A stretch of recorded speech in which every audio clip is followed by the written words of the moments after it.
Thousands of books, workshops, and the self-help gurus have been repeating the same mantra. Focus on the power of your thoughts and you transform your reality.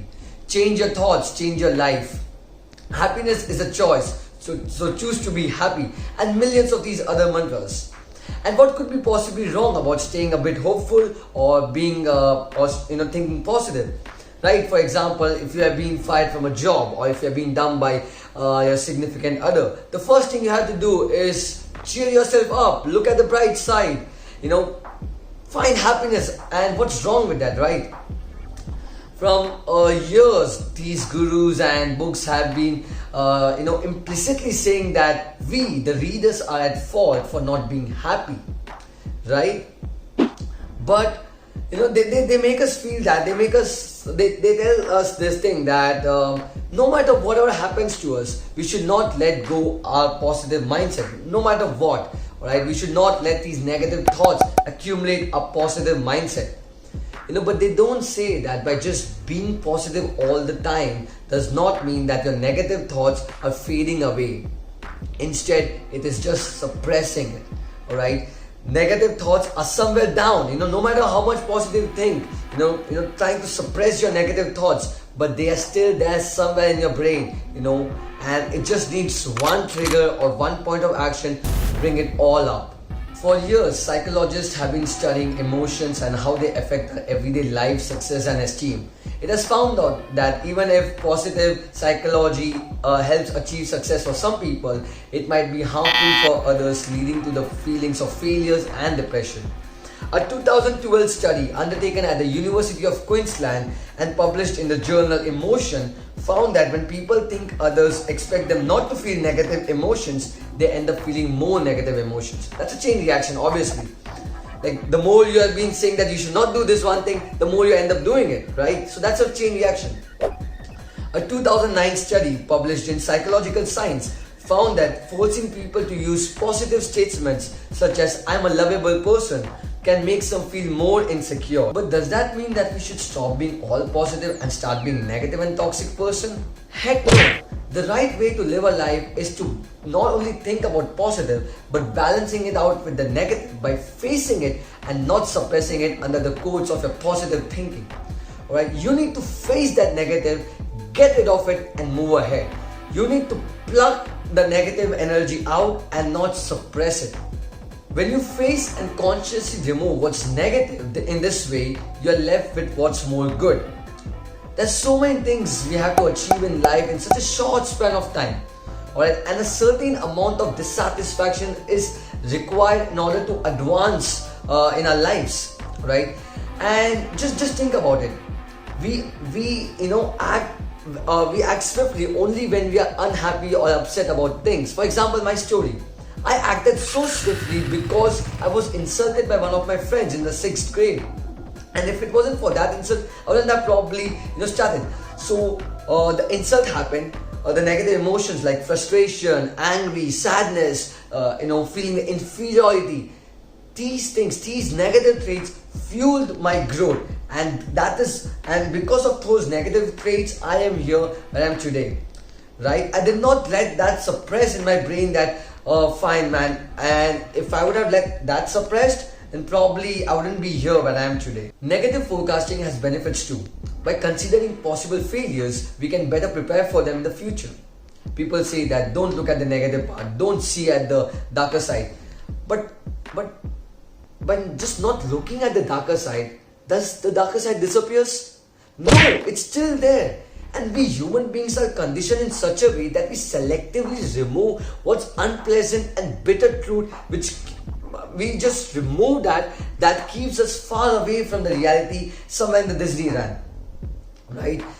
The negative is as much as important as the positive in life. For example, you cannot create electricity with only positive pole, right? You need the negative. Only when you have both positive and negative pole, you can create electricity, right? People use positive thinking as a defense for all these negative emotions.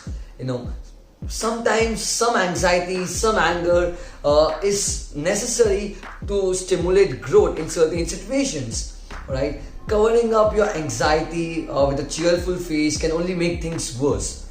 right? Because we are not actually addressing the issue, but we are just covering it up by our positive thinking, which will be very harmful in the coming years. Once you face that anxiety, or once you face that anger, it is less likely to be interfered in your coming life, in your coming years. See, we are human beings. We are filled with emotions, but we are using only one set of emotions, the positive ones, just because we have been said that we have to use only that. If we do not use it, we are going in a very wrong directions.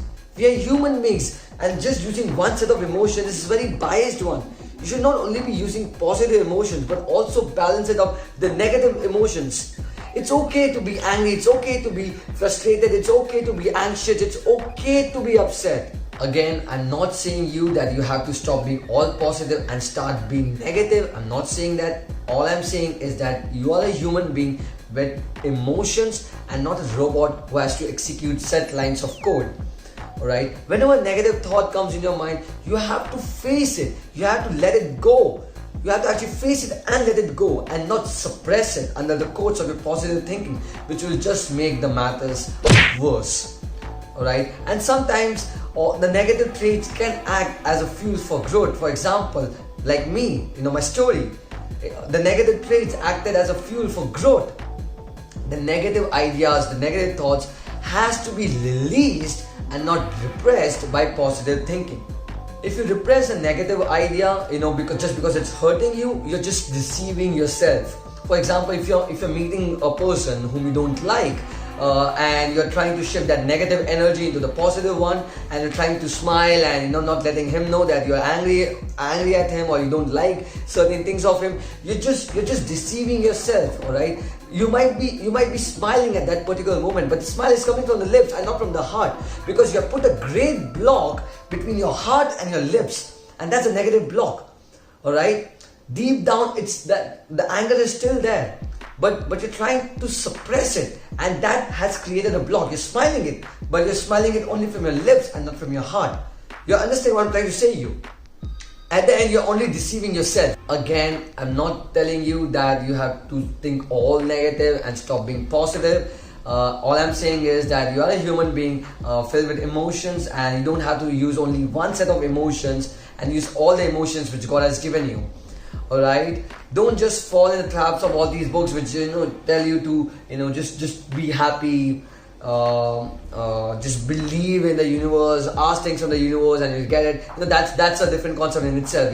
I really don't understand this. People just keep on asking things from the universe without actually doing some work. They are like, if I wake up, if I ask things from the universe, I just need to write down the list. I just need to tell the universe to give it to me at my doorstep. I just have to visualize, I just have to think, and everything will be coming right on my hands.